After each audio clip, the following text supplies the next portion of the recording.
529 college funding plans are tax-exempt savings plans, authorized by Section 529 of the Internal Revenue Code.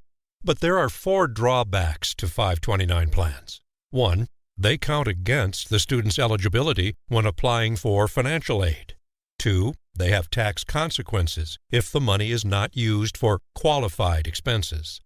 3. They charge administrative fees and investment expenses that significantly reduce the growth of your money. And 4. They can actually lose money because the mutual funds in which the money is invested are subject to market risk and performance volatility. For example, during the last decade, the 10-year period from 2000 to 2010, the S&P 500 stock index, which tracks the equities used in 529 mutual funds, increased in 6 of those years and decreased in 4. But the result was a net loss of 9%. So if you had been saving for college expenses with a $10,000 investment in the S&P 500 on January 1st of 2000, you would have had only $9,100 to pay for college expenses 10 years later on January 1st of 2010.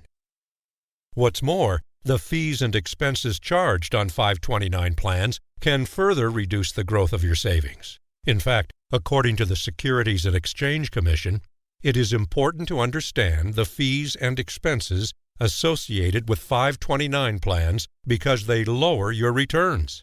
Because most 529 plans charge enrollment fees, maintenance fees, and management fees, which can reduce the growth rate on your savings by as much as 2 or 3% every year.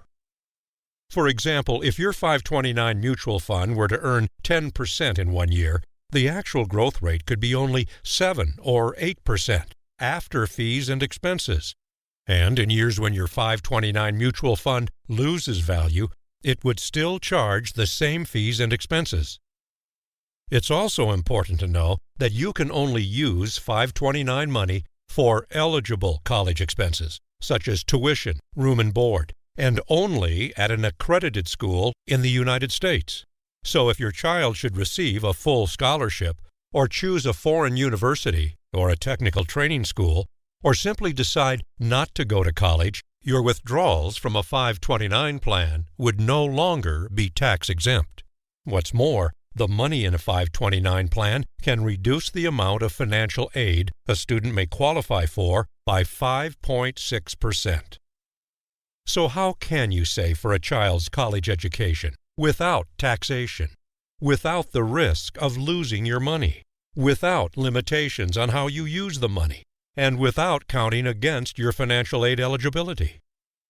With a 7702 college funding insurance contract, so called because it is subject to Section 7702 and Section 72E of the Internal Revenue Code, which allow you to earn interest on your savings without taxation, and also allow you to use the money any way you want, without any limitations or restrictions, through tax-free loans, guaranteed in the contract. But unlike a 529 plan, a 7702 college funding insurance contract also guarantees that you cannot lose any of your money in mutual funds. What's more, the money in a college funding insurance contract does not count against the student's financial aid qualification. So ask yourself this. Now that you know the 4 major drawbacks to a 529 plan, does it still make good sense?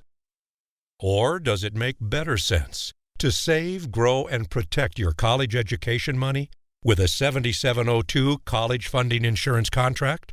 A contract that also gives you tax-exempt growth on your money and tax-exempt access to your money for any purpose, even if you don't use the money for eligible expenses, and all without the risk of mutual fund losses you get with a 529 plan?